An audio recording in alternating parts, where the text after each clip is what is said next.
নমস্কার বন্ধুরা, most classic কিচেনে আপনাদের সবাইকে স্বাগত। আজকে আমি বানাবো রসবড়া।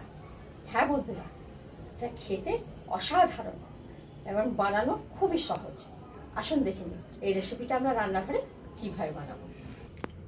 এই রেসিপিটা বানানোর জন্য আমরা 250 গ্রাম বিউলির ডাল নিয়েছি, যাকে উড়দ ডালও বলে। এটা আমি ভালো করে ধুয়ে রাত ভোর ভিজিয়ে রেখেছিলাম। সকালে এটাকে অল্প সামান্য নুন আর সামান্য জল দিয়ে পেস্ট বানিয়ে নিয়েছি।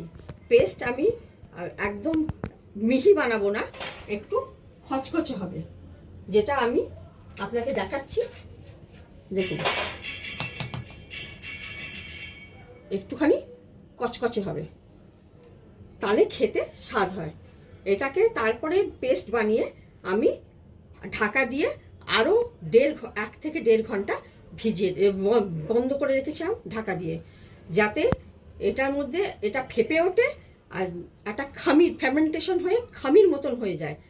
50 গ্রাম মতন বেড়ে গেছে দেখুন এটা আরও। এটাকে আমি এবার রান্নার প্রসেসে আগে বাড়ছি। গ্যাস অন করে আমি একটা পাত্র বসিয়ে দিয়েছি। প্রথমে আমি একটা চাশনি বানাবো, রস বানাবো। এর মধ্যে আমি 1 গ্লাস, বড় গ্লাসের 1 গ্লাস আমি জল দিলাম,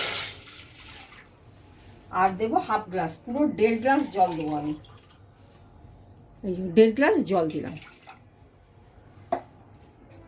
আর চিনি এর মধ্যে আমি দেবো 200 গ্রাম চিনি দেবো। 250 গ্রাম আমি বিউলির ডাল নিয়েছি। এই 1 কাপ 100 গ্রাম আর 1 কাপ 200 গ্রাম। এটাকে আমি একটু নাড়াচাড়া করে নেব, করে রস বানাবো। একতারে চাশনি বানাবো, না বেশি পাতলা হবে না খুব গাঢ় হবে।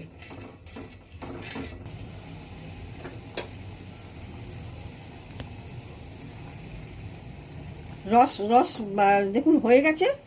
এর মধ্যে আমি এলাচ আমি 4-5টা নিয়ে থেতো করে এর মধ্যে দিয়ে দিলাম।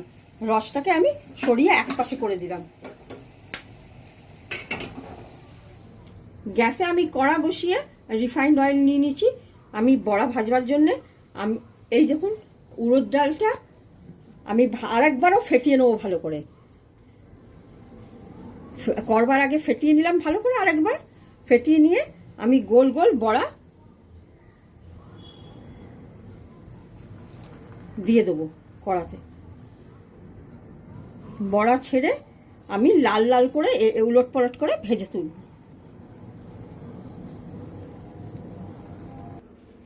বড়াগুলো দেখুন লাল লাল ফুলো ফুলো হয়ে গেছে। এবার এগুলোকে আমি তুলে নেব, ভালো করে ছেঁকে তুলব।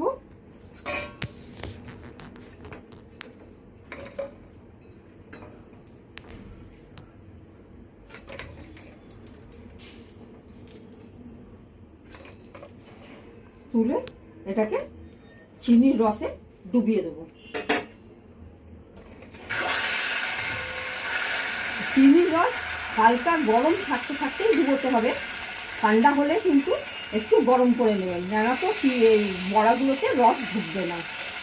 এইভাবে সব বড়াগুলোকে ভেজে রসে ডুবিয়ে নেব।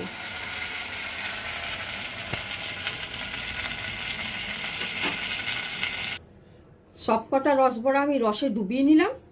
এটা আমি চিনির রসে বানিয়েছি, আপনারা চাইলে গুড়ের রসেও বানাতে পারেন, দুটোতেই স্বাদ ফাটাফাটি হবে। এর মধ্যে আমি একটু গোলাপ জল ছড়িয়ে দিচ্ছি সুগন্ধের জন্য। এই রসবড়াটা একদম সার্ভ করার জন্য একদম রেডি। আপনারা এটা রেসিপিটা ভালো লাগলে লাইক শেয়ার সাবস্ক্রাইব করবেন, আর যদি এটা বাড়িতে সবাইকে খাওয়ান। নমস্কার।